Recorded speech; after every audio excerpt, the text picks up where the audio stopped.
Desde o início da criação, a presença do Espírito Santo é descrita como um movimento ativo sobre as águas, preparando a ordem e a vida no universo. A narrativa do Gênesis apresenta o Espírito como participante da obra criadora, não como uma força impessoal, mas como uma presença viva que molda e sustenta a criação conforme a vontade de Deus.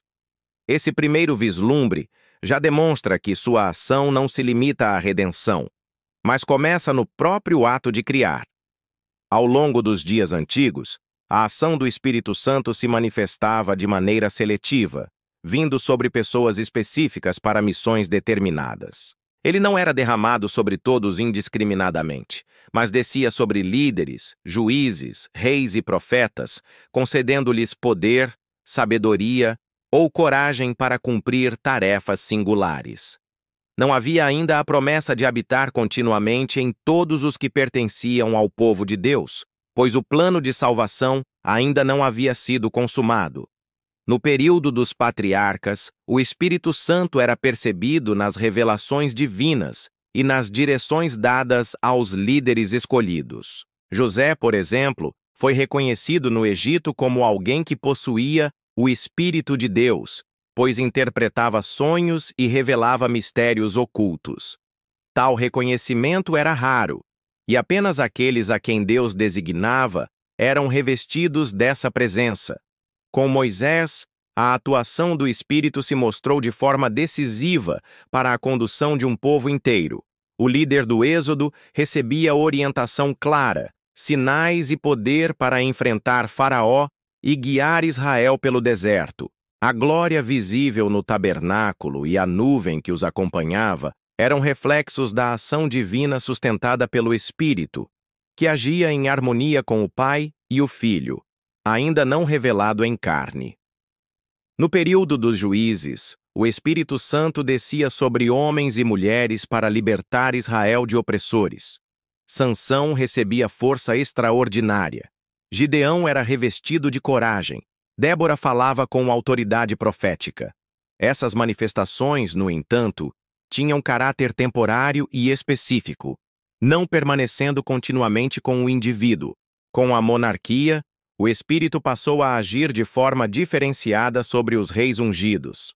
Saul foi tomado por um ímpeto espiritual no início de seu reinado, mas posteriormente o Espírito se retirou dele, revelando que, na antiga aliança, essa presença podia ser retirada. Já Davi, após o pecado, clamou para que Deus não tirasse dele o Espírito Santo, evidenciando que a habitação não era permanente como viria a ser após Jesus. Os profetas foram outro canal de intensa atuação do Espírito Santo. Isaías, Jeremias, Ezequiel e outros receberam revelações profundas sobre o presente e o futuro, incluindo a promessa de um Messias e de um tempo em que o Espírito seria derramado sobre toda a carne. Essa esperança futura mostrava que a atuação seletiva do Espírito era provisória e apontava para uma transformação ainda por vir. Durante o exílio e o retorno a Jerusalém, o Espírito Santo continuou inspirando líderes como Esdras e Neemias, trazendo renovação espiritual e restauração da adoração. No entanto, a promessa de Joel permanecia no horizonte. Um derramamento universal e abundante do Espírito, quebrando a barreira da seletividade. Ao aproximar-se a vinda de Jesus, João Batista foi cheio do Espírito desde o ventre materno, sinalizando que o novo tempo estava prestes a se cumprir. Sua pregação anunciava que aquele que viria batizaria não com água apenas, mas com o Espírito Santo e com fogo. Era o marco da transição entre a antiga e a nova aliança. No ministério de Jesus, o Espírito Santo esteve presente desde o início. Ele desceu sobre Cristo no batismo, não apenas como sinal público, mas como unção para o ministério terreno.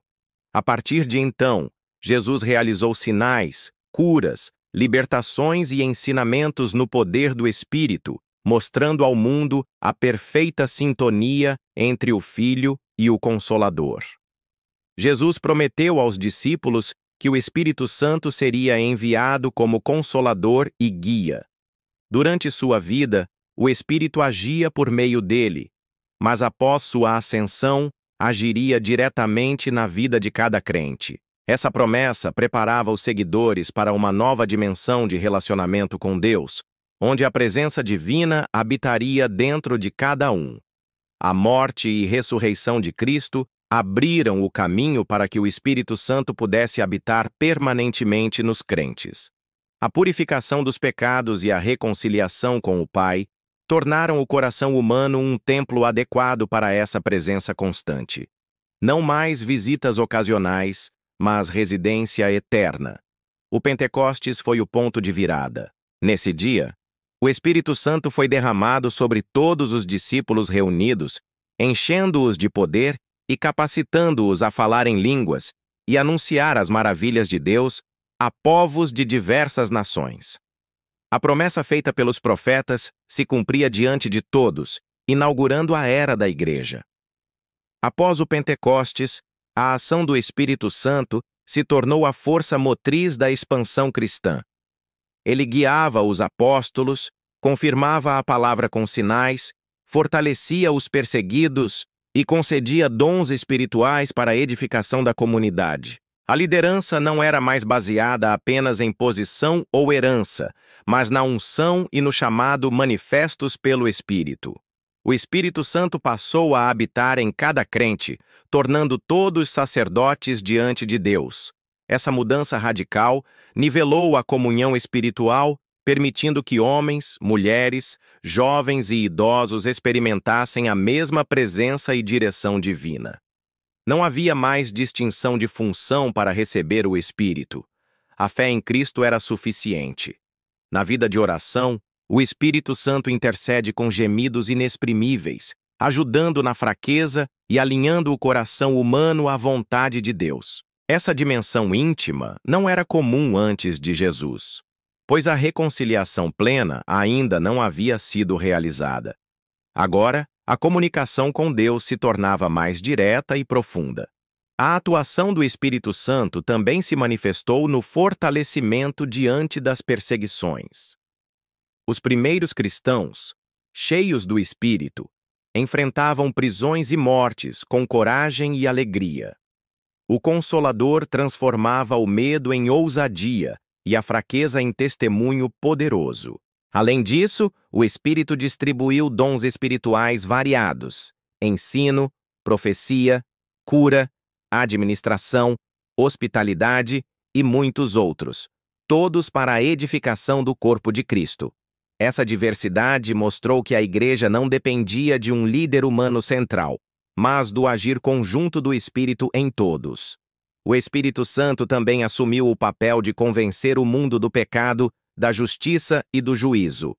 Sua ação não se limitava ao ambiente interno da Igreja, mas alcançava corações fora dela, preparando-os para receber o Evangelho. Essa obra invisível sustentava a missão evangelística.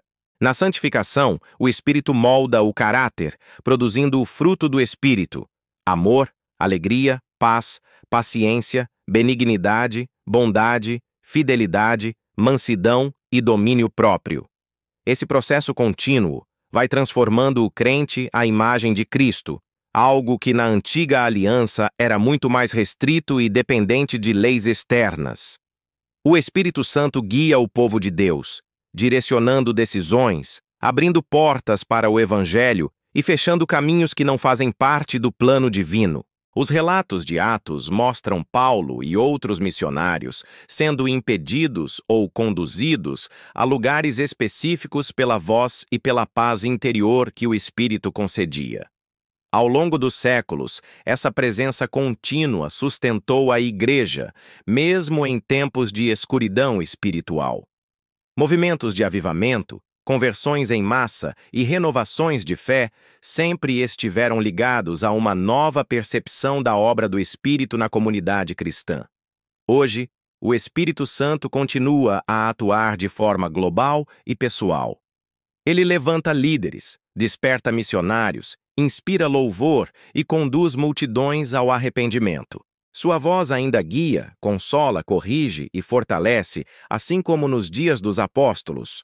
No futuro, segundo as Escrituras, o Espírito terá papel central nos eventos finais, preparando a Igreja para o encontro com Cristo e fortalecendo os santos para resistir nos tempos de provação.